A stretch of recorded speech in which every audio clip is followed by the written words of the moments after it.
మిత్రులారా, ఆనాడు తెలంగాణ రాష్ట్ర సాధనలో మీరు ముందుండి పోరాడి మీలో కొంతమంది యువకులు ఆత్మ బలిదానాలు చేసుకొని అమరులై ఈరోజు తెలంగాణ రాష్ట్రాన్ని సాధించింది. ఆనాడు అమరులైన బిడ్డలు మేము ఆత్మ బలిదానం చేసుకున్నా మా తమ్ముల్లో మా చెల్లెల్లో భవిష్యత్ తరాలకు ఆదర్శంగా నిలబడి ఈ రాష్ట్రంలో మా ఉద్యోగాలు మాకు వస్తాయి, ఆ ఉద్యోగాల ద్వారా భవిష్యత్ తరాలకు సంబంధించిన దళితులు, గిరిజనులు, ఆదివాసీలు, బలహీన వర్గాలు, మైనారిటీల పిల్లలకు చదువులు చెప్తారు, తద్వారా వాళ్ళు దేశ అభివృద్ధిలో భాగస్వాములు అవుతారు అని చెప్పి వాళ్ళు ఆత్మ బలిదానాలు చేసుకున్నారు. ఆ ఆత్మ బలిదానాల స్ఫూర్తితో ఏర్పడ్డ తెలంగాణ రాష్ట్రం ఆనాటి ప్రభుత్వం ఆ స్ఫూర్తితో పనిచేయాల్సింది వదిలేసి కుటుంబం యొక్క సంక్షేమం కోసం, కుటుంబంలో ఉన్న వ్యక్తుల పదవుల కోసం, వాళ్ళ యొక్క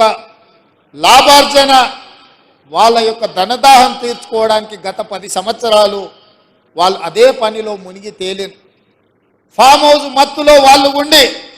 లక్షలాది నిరుద్యోగ యువకుల యొక్క ఆకాంక్షలు నెరవేర్చడంలో వాళ్ళు వైఫల్యం చెందిన మీరందరూ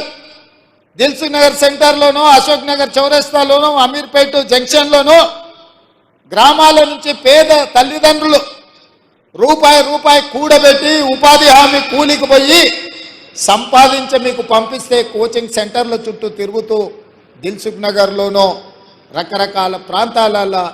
మీరు కష్టపడి చదువుకున్నారు. నోటిఫికేషన్ ఎప్పుడు ఇస్తారో తెలీదు, పరీక్షలు నిర్వహిస్తే ప్రశ్నాపత్రాలు ఏ జిరాక్స్ సెంటర్లో తేలుతాయో తెలీదు, ప్రశ్నాపత్రాలను